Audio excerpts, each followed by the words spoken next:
Hello everyone and welcome back to Lost Planeswalker. You are here with me, Jesse the Lost Planeswalker, and today we are looking at the Ahoy Mateys upgrade guide for this Percon commander deck. So this is an all-pirate commander deck from the Lost Caverns of Ixalan. It's a very cool deck. You know, it brings us some new pirate themes, some great cards to add to this archetype, and I hope you like what I have to say. But right off the bat, you know, I'm going to be cutting 8 cards from this deck to try and kind of round it out, and I'm going to be adding in 8 cards to kind of fill in those gaps and make it do what you want to do. So first off, I want to say which commander I think you should go with, and the face commander of this deck is Admiral Brass Unsinkable, but I decided to actually cut her, and she's the first card I'm going to cut. So I will talk about the commander instead, who is Don Andres the Renegade, and I'll explain why.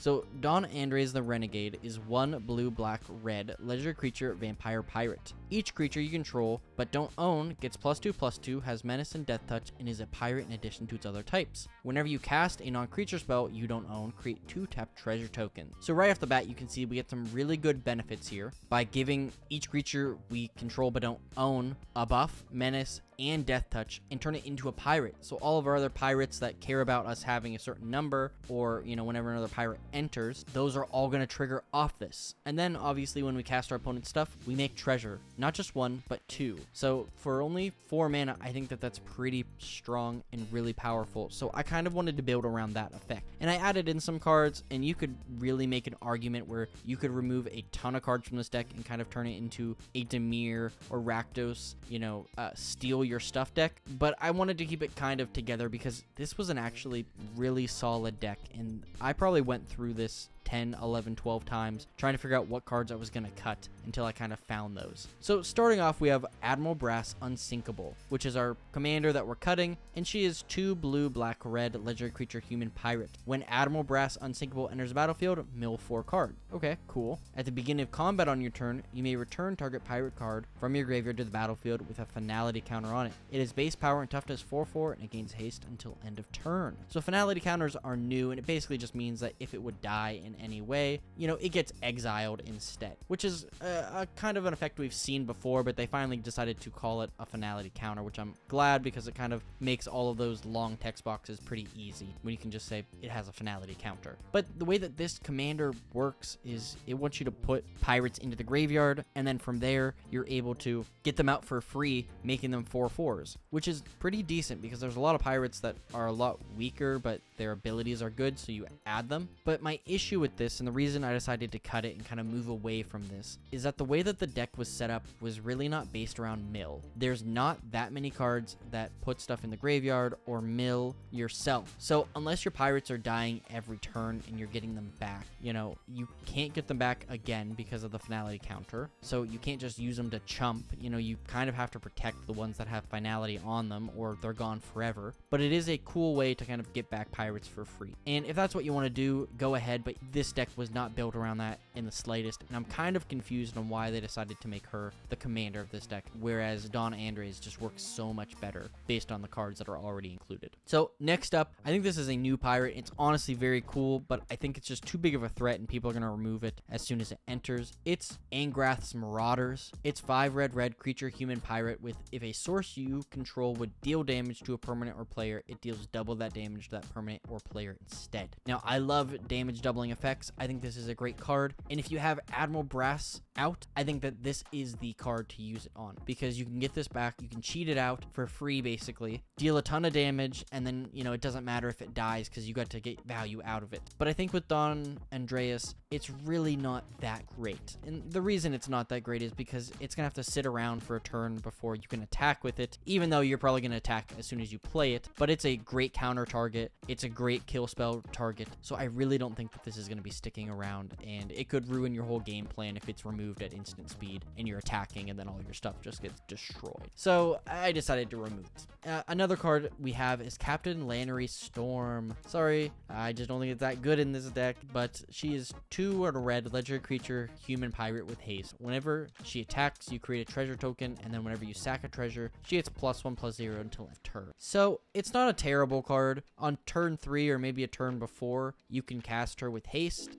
get a treasure, but there's no other evasion. And that's kind of my biggest gripe with this card, is that the evasion on it is you attack with it early, or maybe you sack a bunch of treasures and make it really big and kill something in response. But it's only going to have 2 defense no matter what. Its power is the only thing that gets buffed. So I really didn't think it was going to be worth it, because it's probably just going to enter, attack, make a treasure, and die. So what's the point? I've played with this card in other decks, and I just was not impressed every time I cast it. So after that, we have Captivating Crew, which is 3 in a red creature, human, pirate, with an ability, 3 in a red, tap, gain control of target creature an opponent controls until end of turn. Untap that creature, it gains haste until end of turn. Activate only as a sorcery. Now, I do like this, and I like this effect in this deck, but that ability for 4 mana, I didn't think was super great. If you want to go more on that side of the deck, I think you have to build into that. There's a lot of other red steel stuff cards, but I really didn't think that spending 4 mana on your turn, or, I guess 8 mana if you have it, was really worthwhile in the end, especially because you have to give it back at the end of the turn. So, spending all of your mana to do this just kind of gets you nowhere unless you have really good targets to take an attack with. So next up, we kind of got a couple of lands that were included in the deck that I just thought worked with Admiral Brass, but really weren't that good. So first off, we have Gyre Reach Sanitarium. 2 tap, each player draws a card, then discards a card. I don't think you're going to have issues with drawing cards in this deck. There's a lot of things that, have you draw cards or put more stuff in your hands. So I think, that's not really necessary. Next up is Nephilia Drownyard, which taps for a colorless or 1 blue-black tap. Target player mills 3 cards. Again, with Admiral Brass, this is just okay. 3 mana, or basically if you're counting 4 because you have to tap this as well, to mill 3 cards is not good. It's just, there's no way you can convince me that this is good, in this deck. So I was not a huge fan of it. And lastly, we have Port of Carfel, which I believe this is a relatively new land, but it enters battlefield tapped. You tap it to add a blue mana, or for 6 mana, or arguably 7, because you have to tap this as well. You sacrifice this, mill 4, then return a creature from your graveyard to the battlefield tapped. So for 7 mana, you're returning something to the battlefield tapped. There's so many other great spells that just do it for way, way cheaper. I mean, Reanimate is a single mana. Obviously you have to pay life, but I don't think that this is worthwhile include. Maybe if you have Admiral Brass out there, maybe is it good. But again, I would just skip it altogether. And my last card that I chose to remove was kind of on the fence. I could see you including this if you want to keep it in there, but I didn't really see this card working too well. I've played it before, and I really wasn't that impressed. It's Time Stream Navigator. 1 in a blue creature, human, pirate, wizard with Ascend. 2 blue, tap, put Time Stream Navigator on the bottom of its owner's library, take an extra turn. After this one, activate only if you have the city's blessing. So my issue with this is basically you can do this and get an extra turn, but unless you have a plan on how you're gonna win, I don't think that this is a great pirate. It's a 2 mana 1/1 that doesn't do anything unless you pay an additional 4 mana into it. So I would just get rid of this card. I don't think you need it. I don't think it helps you that much. Like I said, unless you have like a plan. But if somebody just removes it before you can activate it, what's the point? It just, to me, it was not worthwhile. But now I'm going to talk about the additions I made in this deck. And before I do so, I just want to say, if you aren't subscribed to my channel, please do so. I'm doing a upgrade guide for every deck. I'm kind of new to this, but I really enjoyed this. This was a fun process. And looking over these decks, I could just see how solid they were built. And I was really impressed with this. So if you want to check out these decks and the cards that I included and cut, I'm going to be posting this link in the description to my Archer deck, decks that have all these cards. So check those out if you're interested. But my first card I'm adding to this edition is Access Tunnel. And you're going to kind of see a theme here because there is a noticeable chain of abilities, I'll say, that come with pirates. And it's stealing your stuff. That is one of the biggest things that they do. And one of the ways that they do that is by hitting you. So for 3 mana, target creature with power 3 or less can't be blocked this turn. There is an incredible amount of pirates that have smaller power. Now, Andreas is going to buff your opponent's creatures, so all of your pirates will be small enough to kind of swing in and hit. But there's a lot of effects that deal with, you hitting an opponent, either make treasure or steal something or who knows what. But this is, I think, going to be a really good card to help do so. And the next 2 cards are also like that. We have Aether Tunnel, which is an enchantment aura that says enchanted creature gets +1/+1 and can't be blocked, making it so, we can have a kind of a threat on the board and just kind of do some more shenanigans. And next up is Aqueous Form as well. Single mana, enchanted creature can't be blocked. Whenever it attacks, you scry, which is also a good effect. So I think both of these are really cool effects, to be able to pop on a couple creatures, to be able to hit those triggers an additional time. time. But kind of an include I didn't see coming until I kind of looked at it was Chandra, Torch of Defiant. 2 red Legendary Planeswalker Chandra, +1, exile the top card of your library. You may cast that card. If you don't, it deals 2 damage to each opponent. You can tap her to add 2 mana. -3 Chandra, Torch of Defiance deals 4 damage to target creature, or -7, get an emblem with whenever you cast a spell, this emblem deals 5 damage to any target. There's not that many mana dorks in these colors, so being able to tap to add 2 red, even though red isn't your heaviestly played color, you know, it's just going to help you cast bigger spells. So I really love that. Next up is kind of the star card, I'm going to call it. It's one I found and I went, yeah, this should have been included in this deck, even though it isn't a pirate. But we have Deep Channel Mentor, which is a 6 mana creature merfolk rogue, so it is kind of pricey. But it says blue creatures you control are unblockable. I didn't know this was a card, if I was going to be honest with you,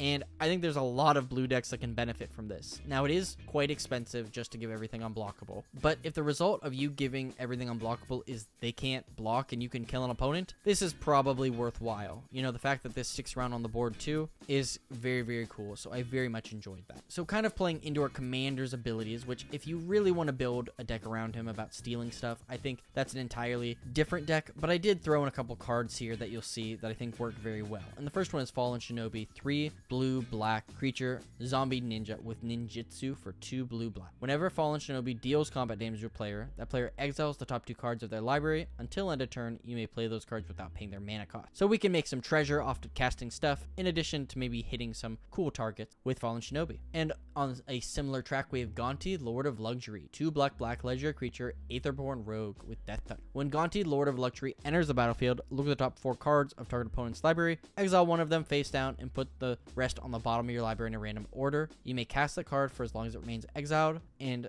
mana of any type can be spent to cast it. So again, Chandra comes into use here because, you know, we can basically just filter that red mana into anything, and we get to steal stuff and make some treasures in the process. So like I said, I think with Don Andreas, you could really build an awesome deck by putting a ton of cards in that steal stuff, and on your opponent's turns playing things that, you know, are instants or whatever to just get as much benefit and make as much treasure as possible. I think it could be a very, very big threat. But my last card I'm including is Whisper Soak Cloak for 3 mana. Makes it so a creature is unblockable and gives it Shroud as well. So you can either use this to give protection to one of your creatures so nobody can target it, you know, make it unblockable so you can deal a ton of damage, you know, whatever you decide to do. But I think it's worth including, and for 2 to equip, I think that's pretty reasonable for any deck here. But what do you think? Is this the way you would have built this deck? You know, should I have left in Admiral Brass Unsinkable? You know, what other cards should I have taken out or included? Please tell me in the comments down below. I would love to see what you guys have to say. In addition to that, if you aren't subscribed, you know, I would mean the world to me if you would